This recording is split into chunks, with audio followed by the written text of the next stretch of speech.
semua. Saya senang sekali kemarin saya kontak suster ini karena memang semua karena situasi ya, semua berubah dengan cepat sekali. Bahkan di Kute, Nusa Dua, kakak saya di rumah tuh kena PDP dia. PDP itu pasti orang dua pekerjaan. Setelah PDP pasti kena corona. Kondisi orang-orang dana. Dan saya pikir juga ya kita, saya pernah tanya Romadi bagaimana, apakah kita bisa mampu menggaji guru? Karena praktis anak tidak di hadapan muka, apakah dia mau SPP full? Nah, tantangan kita sebagai guru, suster, para guru semua pasti lebih tahu di lapangan bagaimana.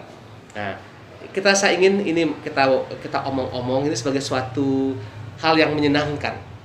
Karena apa? Karena kita melihat kalau COVID sebagai hal yang menakutkan, kita pasti kena semua. Jadi kami di seminari sejak 2 bulan ini aman-aman semua karena memang anak dibuat gembira ya, buat S3 senyum senang. Asal jangan senyum sinting, ini bahaya.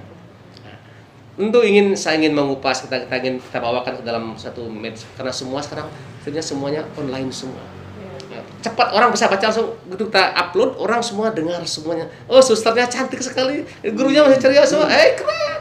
Nah, gini para guru, mungkin kepala sekolah dulu, bagaimana sikap kita sekolah SD Thomas ini? Yang saya tahu kapan berdirinya, mungkin saya jelaskan kapan. Karena saya juga alumni sini tahun 79 saya di sini.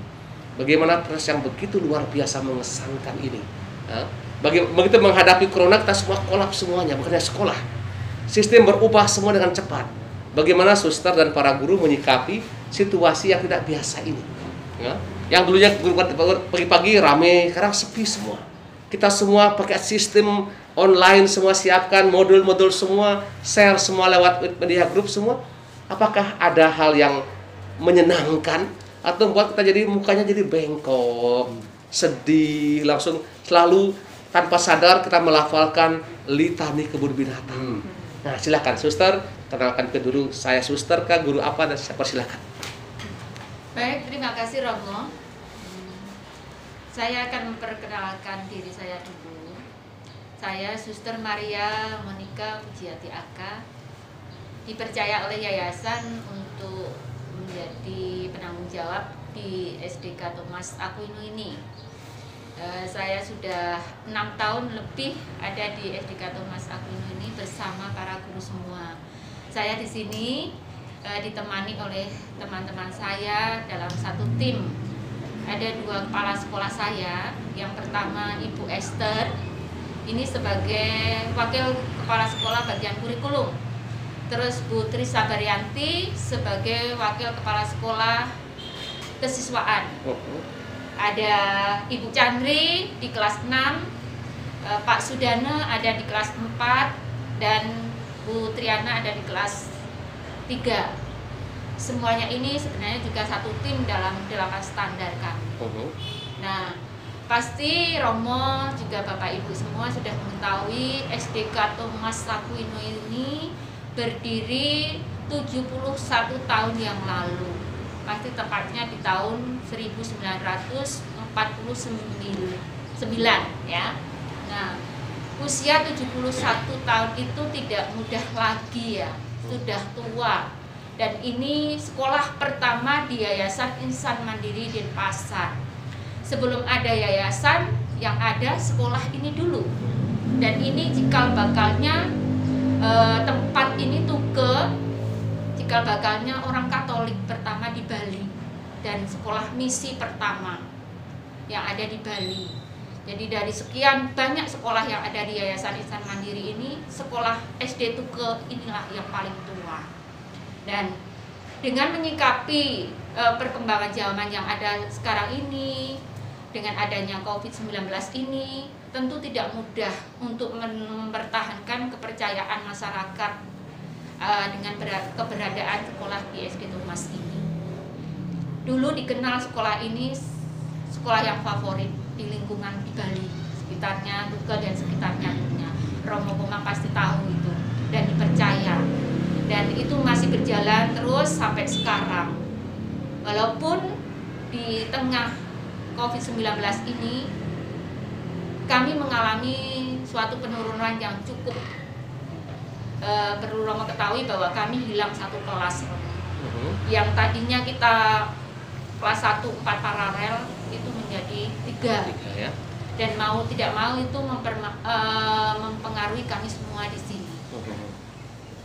Tetapi dengan hilangnya ini satu kelas bagi kami itu merupakan suatu tantangan untuk lebih bisa menarik kembali kepercayaan orang tua, sekalipun dalam situasi sulit seperti ini tetap kami akan memberikan yang terbaik. Bagaimana orang tua di sana, masyarakat sana melihat mutu pendidikan di sini masih bisa dipertanggungjawabkan nanti di luar, dan itu kami pegang sampai sekarang beserta para guru kami di sini. Kami tidak akan meninggalkan itu, karena itulah kekuatan kami untuk bisa memberikan yang terbaik pada mereka.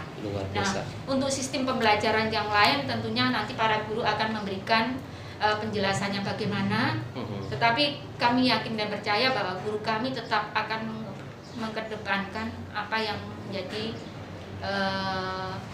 prioritas kami, mutu pendidikan yang terbaik yang akan diberikan kepada anak-anak didik kami. Baik, Suster, luar biasa. Betul. Ini sekolah pertama dari semua sekolah di sana ini pertama, betul.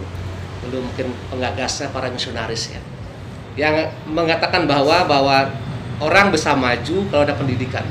Sehingga mungkin perjuangan saya bisa sejarah bagaimana cikal bakal dulu di sini. Dulu kami tahu sekolah bagaimana semuanya, dan memang dulu semua yang namanya Kulibul, Mecandi, Babakan semua ke sini full semua. Dulu sekolah tuh saya ingat dulu kaki kosong, nyeker semua tuh. Baju juga ada, baju kan robek juga kasih pakai kancing-kancing gitu. Tapi jujur waktu itu kita tuh kalau sudah tampil di kecamatan ya, tampil di mana itu lah, tampil ada orang bilang SD, dulu kan namanya kan SDK Swasetuke, orang udah keder itu. Nah, bagaimana hal yang demikian kita bilang komitmen ya, suatu guru-guru memegang peran penting. Bagaimana komitmen saya punya semangat untuk meneruskan ini, kemudian guru-guru bagaimana guru ungkapkan dalam hal yang tidak gampang ya.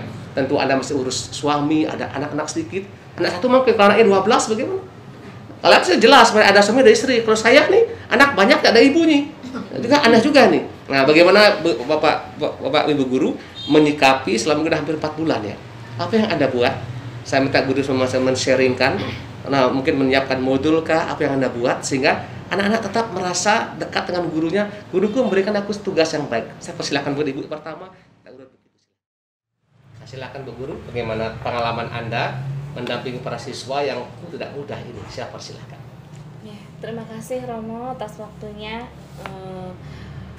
Berkaitan dengan situasi pandemi ini, tentunya sekolah kami juga kaget istilahnya. Tahu-tahu sekolah harus waktu itu kami sedang PTS, sedang ada ulangan di sekolah. Tiba-tiba ada instruksi juga dari dinas tempat bahwa anak-anak di hari itu juga harus sudah belajar di rumah. Sedangkan kita pun juga masih intinya masih ragu-ragu antara apakah kita sebagai sekolah swasta melanjutkan dulu program kita ini dulu sampai PTS-nya selesai atau langsung ikut. Akhirnya kami juga berkoordinasi juga dengan yayasan, akhirnya harus mengikuti dinas tempat karena lain dinas, lain kebijakan Romo. Ada yang masih lanjut tergantung dinasnya juga. Sedangkan di sini di Badung hari itu juga harus selesai. Jadi ada juga di tempat lain juga masih pertengahan ujian harus sudah dipulangkan. Sama juga dengan di kami. Kami masih di pertengahan itu PTS hari pertama. Jadwalnya kan sampai siang. Kami harus memulangkan juga. Jam 9 kami pulangkan. Jadi tengah-tengah sampai setelah anak-anak pulang kami pun juga bingung. Aduh, setelah ini bagaimana sistemnya? Kami mulai memikirkan sistem kami harus bagaimana ini menyikap ini. Akhirnya kita membuat kesepakatan ya mau tidak mau kita harus memanfaatkan teknologi yang ada. Saat itu yang ada ya hanya berupa HP dan WA karena dari WA grup itu aja yang bisa diinikan. Kita belum berteman dengan yang namanya Google Classroom, belum Google Form, apalagi Vicon tuh bagi kami dan anak-anak pun dengan wali murid pun juga masih awam untuk hal itu. Jadi bagaimana caranya pengajaran sementara kita lakukan lewat WA. sambil mulai mempelajari bagaimana yang seharusnya gitu. Kemudian akhirnya ya syukurlah tanggapan orang tua saat itu baik. Untuk penilaian-penilaian juga tetap kami bisa laksanakan melalui Google Form. Itu pun intinya teman-teman guru di sini dari yang senior sampai yang junior harus mulai berteman baik dengan yang namanya Google. Ya. Apa-apa kita semuanya dari form, dari Classroom, ya ada yang 1-2 sudah mencoba, ada yang belum. Akhirnya kami ya saling membantu, saling menularkan, saling menyemangati intinya. Baik. Sampailah di tahun ajaran baru ini akhirnya kita sudah punya konsep bahwa kita akan melakukan pembelajaran kita itu harus tersistem. Jadi harus ada learning management systemnya. Jadi sistem pembelajarannya itu harus bisa diakses kapanpun. Kalau BWA kan kadang penuh HP dihapus, sedangkan kalau berbasis cloud kan anak bisa mengakses lagi. Misalnya dari Classroom anak bisa, saya belum hafal yang bab 1 yang terdahulu, mereka bisa scroll lagi ke bawah seperti itu. Jadi harus ada learning management systemnya. Dan puji Tuhan di awal-awal memang butuh adaptasi Romo, tapi sekarang sudah berjalan cukup baik dan kami akan terus istilahnya mencari lagi solusi-solusi jika ada kendala gitu aja. Terima kasih Bu. Saya kira ini hal yang bagus ya. Apapun hal yang baru, kalau udah awal pasti kita kaget ya. Sok kaget juga, mungkin juga ibu-ibu yang baru nikah juga kan dulu kaget kan. Yang dulu itu sendiri pagi kok berdua ini kaget juga. Kayaknya terbiasa kan, anak-anak itu semuanya. Sama dengan pendidikan begitu. Saya kira yang penting ada niat untuk belajar dan pasti terjadi suatu proses yang baik. Saya kira mungkin Ibu Triana, mungkin bagaimana Anda menyikapi hal yang demikian? Apakah mungkin awal mulanya kaget sedikit? Apa tantangan yang guru-guru hadapi dalam menyiapkan programnya, yang mungkin harus mesti belajar awal men-cloud dan sebagainya, sehingga akhirnya sampai sekarang saya melihat dalam pendapat saya semua di sini semua kan pagi mereka sudah semua semangat belajar, mereka begitu gembira ya. Kadang ada kabel di sini kupingnya nih, nyanyi sedikit sambil kerja nih. Ya, tapi saya kira ada hal yang sukacita. Ini mungkin suatu orang bilang blessing in disguise ya, berkat dalam dalam hal yang sulit. Ada yang tapi lalu ada berkat. Saya persilahkan. Baik, terima kasih Romo. Jadi sama semuanya pasti awalnya kita kaget dan sedikit bingung bagaimana menghadapi situasi pandemi COVID-19 ini. Tapi cepat atau lambat dengan berjalannya waktu, mau tidak mau kita harus berdamai dengan itu. Jadi kami di SDK Thomas Aquino ini berusaha untuk menyiapkan segala sesuatu dengan baik supaya juga kami tidak berhadapan juga dengan anak-anak, kita juga harus berhadapan dengan orang tua dan siap juga apabila ada hal-hal yang kurang pas, ada sedikit komplain atau miskomunikasi itu pasti terjadi Romo.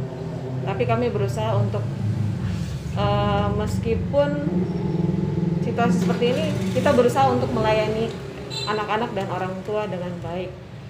Dan syukurnya kami yang muda, yang tua, mau tidak mau dipaksa rela untuk beradaptasi untuk belajar lebih banyak dengan internet ini.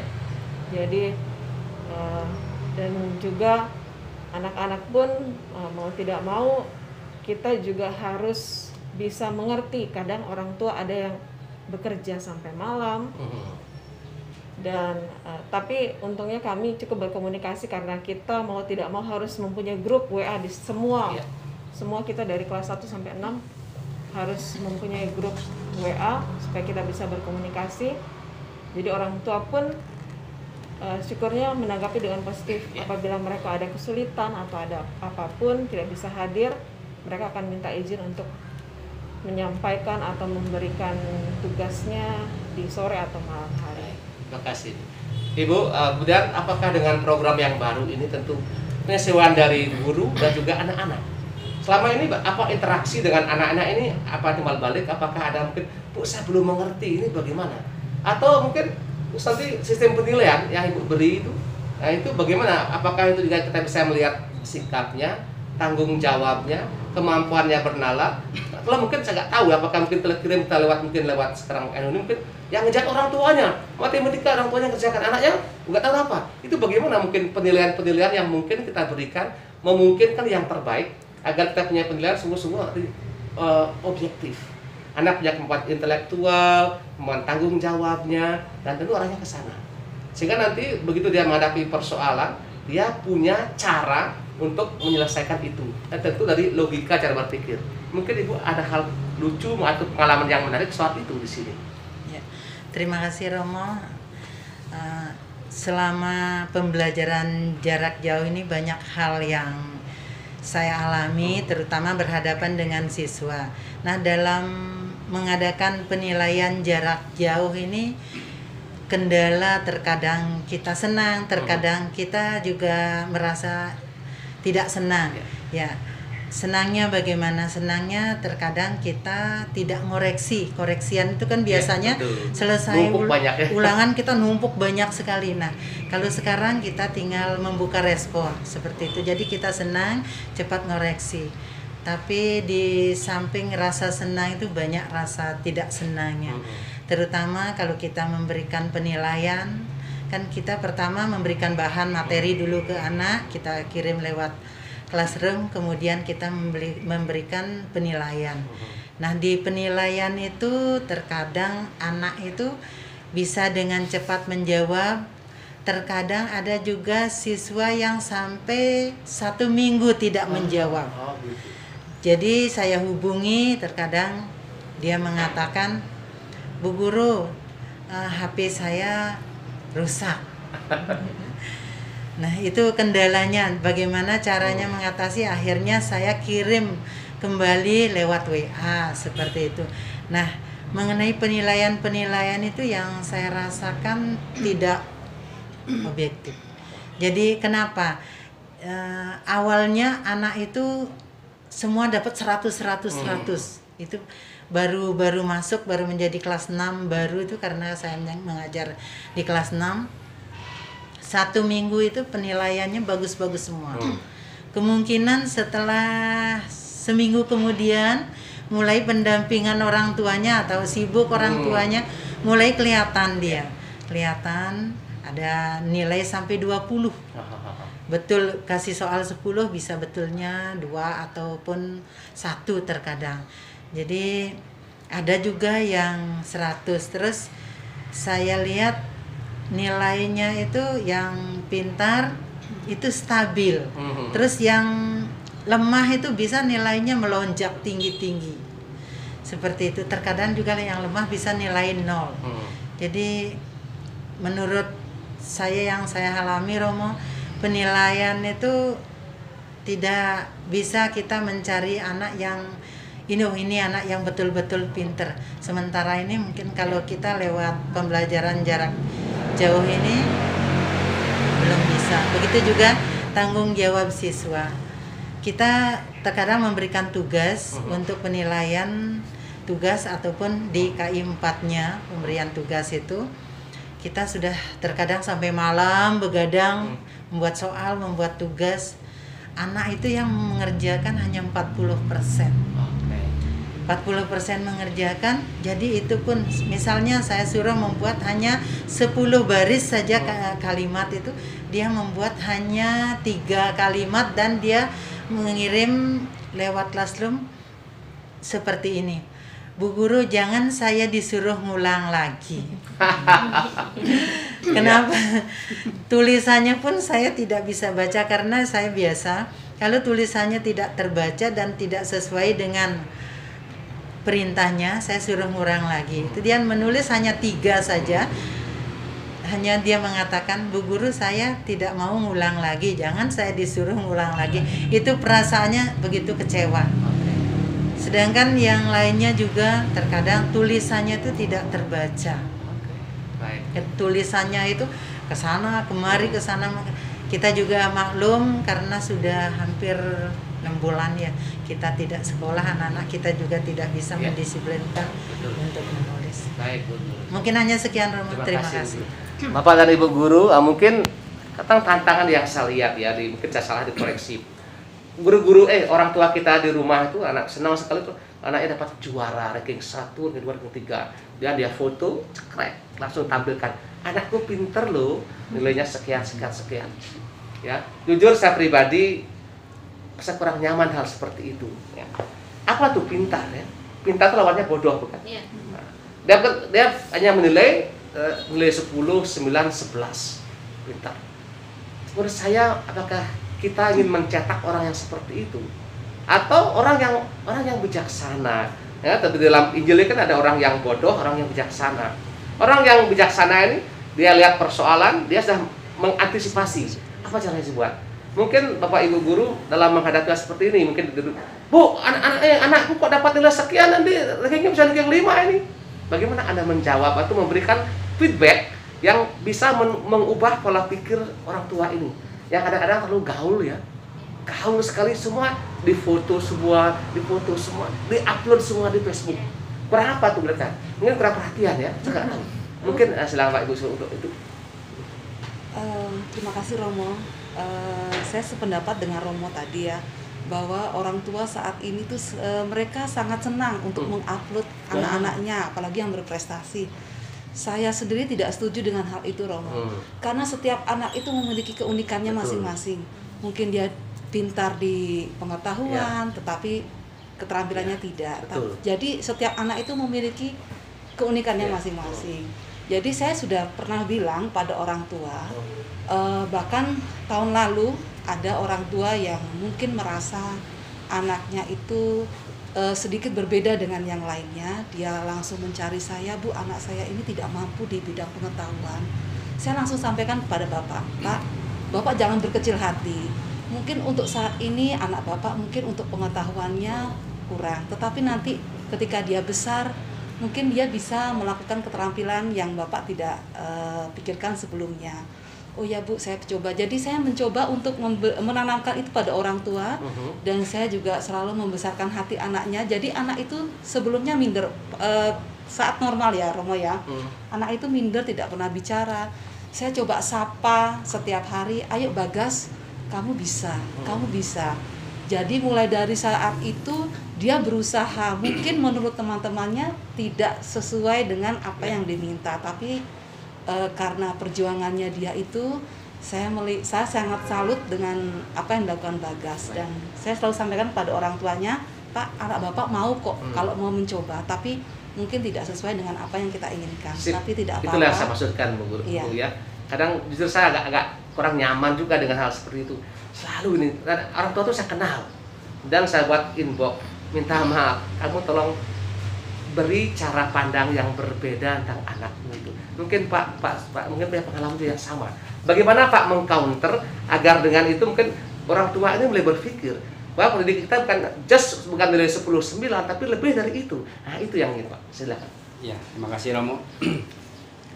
Yang jelas saya pribadi tidak setuju dengan memposting seperti itu, mengangkat anaknya dengan cara seperti itu lewat mass media, yang padahal itu sebenarnya membuat anak itu semakin down sebenarnya tuh, atau membuat anak minder ya, seperti itu.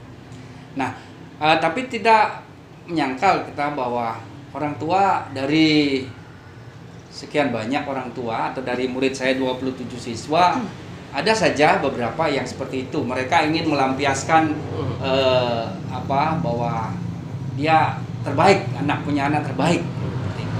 Memang kita tidak bisa terima seperti itu, karena malah bukan mengangkat derajat anak makin baik, malah membuat down seperti itu.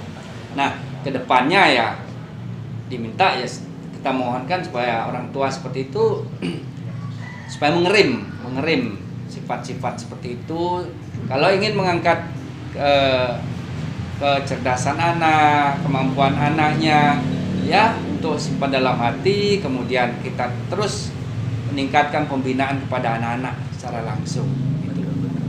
Jadi memang ada orang tua seperti itu yang membuat anaknya supaya lebih terkenal. Baik, terima kasih Pak. Saya senang sekali bisa berjumpa dengan notabene alma mater saya juga dulu. Tapi dulu kita masih tidak sekolah tidak pakai sandal ya. Baju juga robek di sini, tapi kita bangga. Kita masuk tuh bawa tersi semua. Karena kan waktu orang kita lari itu kan masih pernah lihat ini. Tanah liat Ya kita putar-putar lantainya masih kayak tanah. babi itu kita putar-putar tapi masuk tuh. Dulu guru saya tuh Pak Man Asrul masih ada, Pak Krepek masih ada. Dulu yang apa itu ngajar matematika. Kalau Pak Asrul itu ngajar bahasa Indonesia waktu itu. Tulis alus, tulisnya bagaimana alusnya. Gue senang sekali saya senang. Pak Madarusno almarhum yang dulu di Palasari ngajar IPA dulu. Ibu Herlina almarhum dulu ngajar kelas 1 2 tuh. Kasaklek dulu. Punya kayu begini nih. Tapi begitu zaman itu memang begitu ya. Iya. Satu kali saya pernah nih, saya lompat meja nih, saya pukul lampu di atas ini. Dia lihat itu, saya dipanggil, saya dipukul ya.